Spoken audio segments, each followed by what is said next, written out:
Hey everyone, just wanted to do a short little video here. I just recently got the Blade Inductrix, wanted to make a tiny whoop, but I also wanted to be able to use the camera on some other quads since the tiny whoops pretty much only works indoors. At least now I haven't upgraded the motor, so maybe when I upgrade the motors I'll be able to fly it some outdoors. Um, so I wanted to be able to have a way to move the camera from quad to quad so I could use it on some other ones. So this is Ready-Made's RC's Cricket Cam.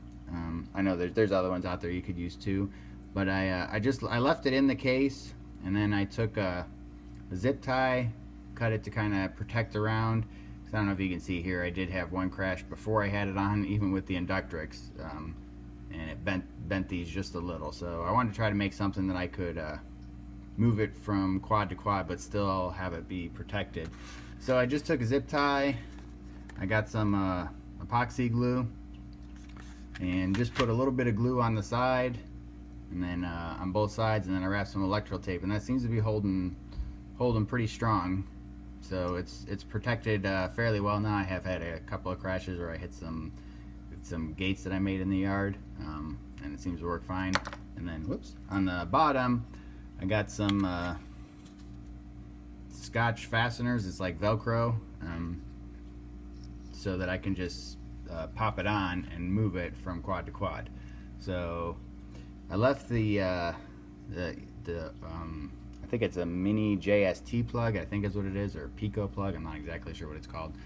So here's my Inductrix, and I just soldered an attachment onto the power board there, just on the other side of the board, so that then all I have to do is, this is the top of the Inductrix, where I just cut out a little piece to try to make it relatively flat across the top, and then this will just snap on, and then that would be on there, and then you can plug it in and you'll be set to go on your tiny whoop. It's probably adds a little, maybe a gram compared to, or half a gram compared to if you just had it on there before when I had it with the rubber band, but it still works, and it's pretty easy to take on and off.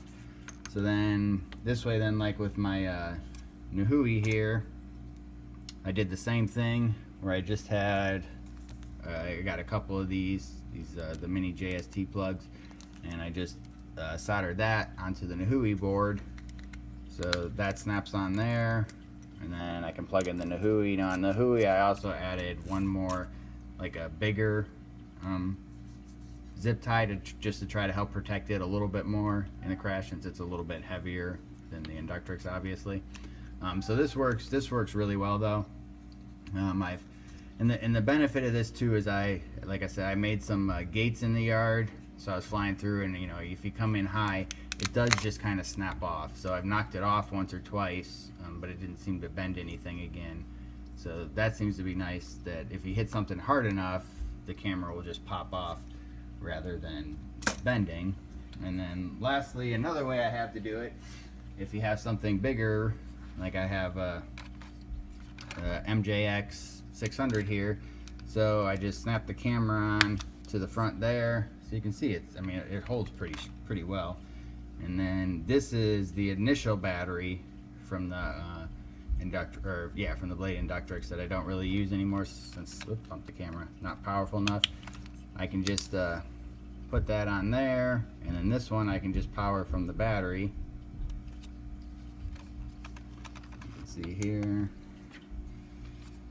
I got a little monitor, so you can see how it just snaps right onto the front, and then you get your first person view for pretty much any quad that you want. You can just switch back and forth and move it from one to another. So just wanted to show a quick little video. I think it works pretty well so far. I've only had it on for a couple days, but it certainly makes it easy to move from one to another, so I can try to run some FPV on different ones and not have to have a separate camera for each one. Thanks for watching.